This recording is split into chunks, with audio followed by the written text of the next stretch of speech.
Hey, beautiful people, it's Marissa Monique.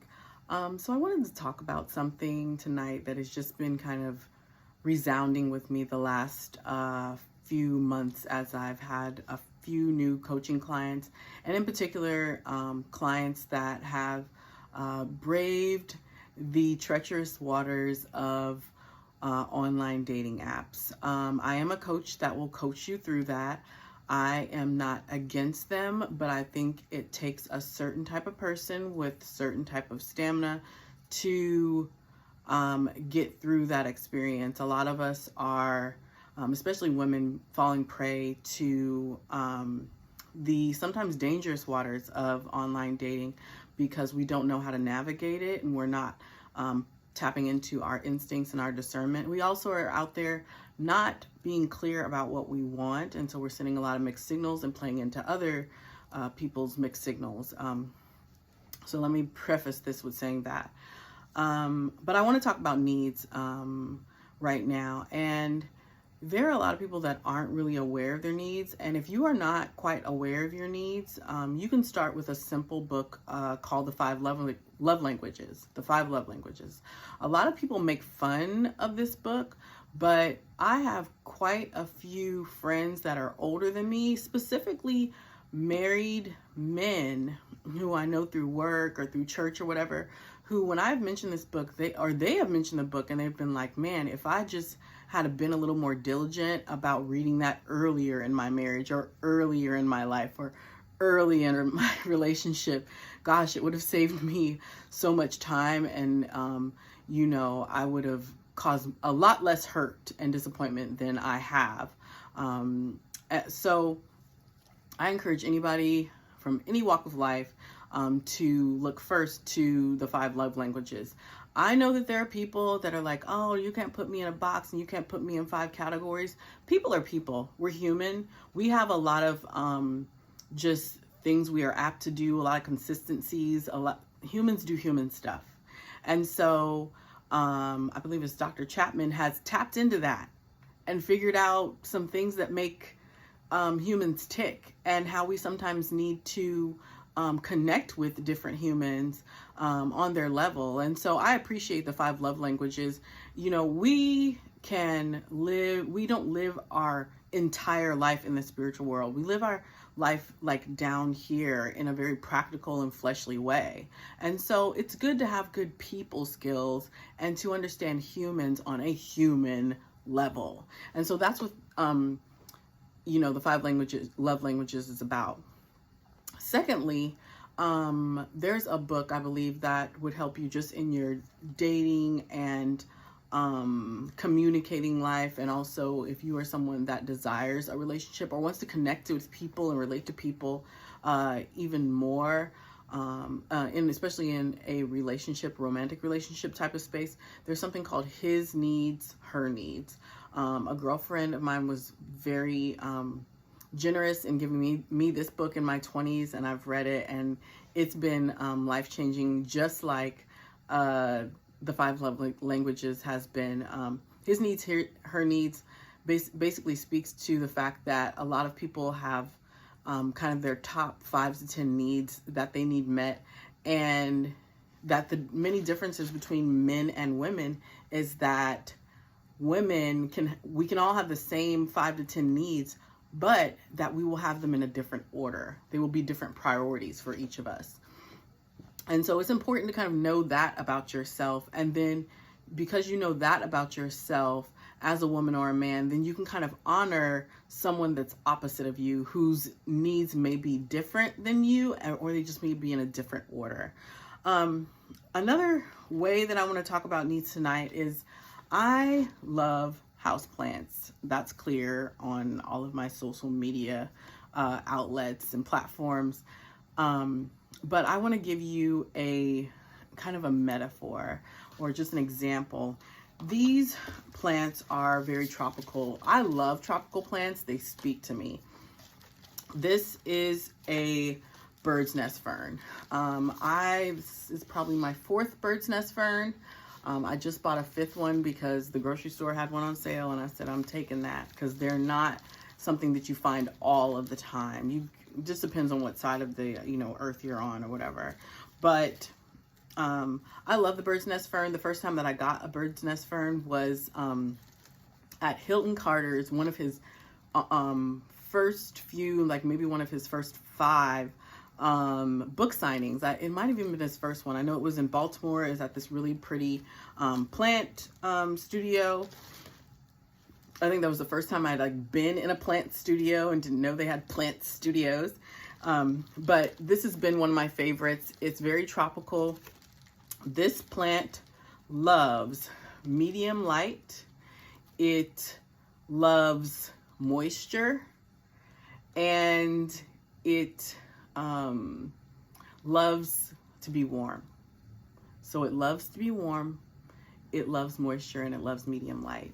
And this plant will start looking at me sideways if any 3 of those things are out of order. And the same with this one. This is a type of Chinese evergreen. It's in the Chinese evergreen family, but it's more tropical than I would say the other Chinese evergreens that I have. I love its pink color, but its leaves are just kind of full of water. You can see they're kind of thicker. They're just sturdier leaves. The rib in the middle just seems like it's full of water too. And so this plant will start drooping if it doesn't get enough moisture, or just is not. So it's in my bathroom. That's where my more finicky tropicals thrive, is in my bathroom. And so this plant, both of these plants will get weird. And like I said, look at me sideways if they are not getting enough sunlight, moisture, and warmth. And so this one in particular will start drooping. But I wanted to bring an analogy to you.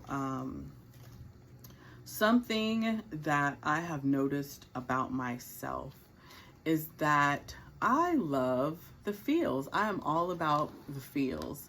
I'm still very linear in my thinking, but I'm very much aware of my emotions.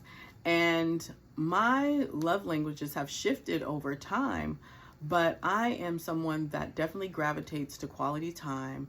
I gravitate to actions. They speak louder than words, as grandma says. So I'm all in that. That's all me. And the other thing is that I also can be very affectionate. I like being close to people. I like being in the same room as certain people.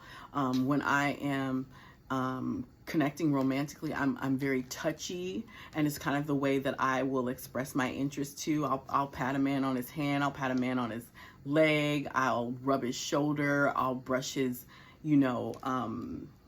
lower arm.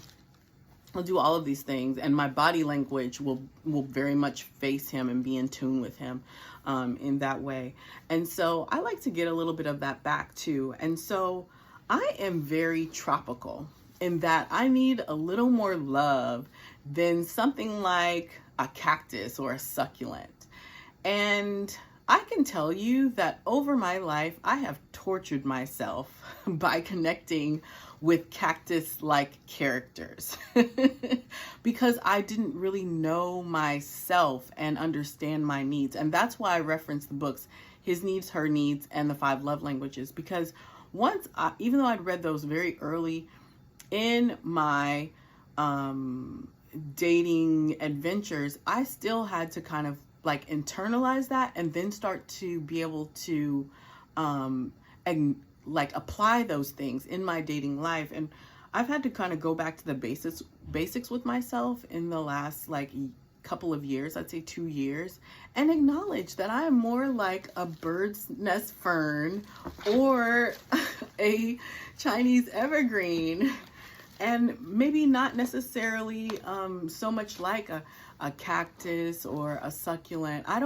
Cactuses and succulents, they don't need a lot of water. I have plants in here. Let me show you a couple that they don't need much. This is a pothos plant. I can ignore the heck out of this plant. I can ignore this plant for a good, 3 weeks, it might start drooping. The leaves might start curling a little bit, but I could ignore it even more. I know people that, I've ignored them for much longer, and this plant will still jump back to life if it just gets a teaspoon of water. And so it's like a person who doesn't need all the feels. They don't need a hug. They don't need, a I miss you. They don't need their hand held. They don't thrive like that. Maybe they're a little more autonomous. They don't require so much closeness or connection. And here's another one that's the same way. I can kind of ignore this one. This is a type of monstera. It's a Rhaphidophora. Beautiful. Doesn't need a lot of care.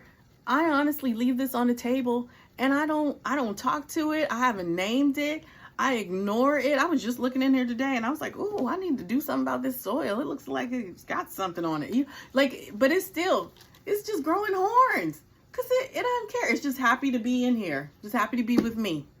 But it can just look at me. It doesn't have to come and hug me. It doesn't need me to pay special attention and give it all this water or anything like that. There's been times where I've overwatered this actually, and it's been like, ugh. So that's the same as you. There's been times where I've dated these cactus-like characters, tried to grab their hand, and they're like, "Oh, that feels weird." And honestly, if I'm honest with myself, it feels weird to me too. Dr. Neil Clark Warren, I think he's one of the ones that created the eHarmony. I read a book a long time ago that spoke of the 29 dimensions, that they based eHarmony on. And he, one of the 29 dimensions he mentioned was closeness versus autonomy. And that people should be similar in this way. They should be, similarly in their autonomy, like basically their independence, their ability to kind of work and play by themselves, or they should be similar in the amount of closeness they want. And so there's been times where I am terribly autonomous in my work and all that kind of stuff, but I do desire a certain amount of closeness. If closeness is 1 to 10, 10 being the most closeness and 1 being the least, I would say I'm probably about a 6, maybe a 7 even. And there have been times in my life, y'all, where I have dated like a 2. That is not being kind to myself. And so for that reason, I think it's very important that when we're doing our work, we discover our love languages and we discover our needs. And then as we are out there, dating and collecting data and learning about possible suitors, that we actually understand what their needs are. And they should know themselves well enough because they should have done the work also. I don't want you to necessarily write them off if they haven't done that type of work, but if you were to explain something about needs or explain something about love languages, you should be able to, through one conversation and a couple of questions, get a grip on like what this person needs and what they know about their needs. A lot of us are just walking around being zombies and not really paying attention to what we want and what we need. And then we're finding ourselves in these relationships and we're not getting what we want, or especially what we need, and our needs are not getting met, and we're getting resentful and we're getting angry and we're stepping out on each other. And it's simply because we don't know our needs. So remember, that is key when you are connecting with someone, that you figure out, okay, can this person meet my needs? It's that simple.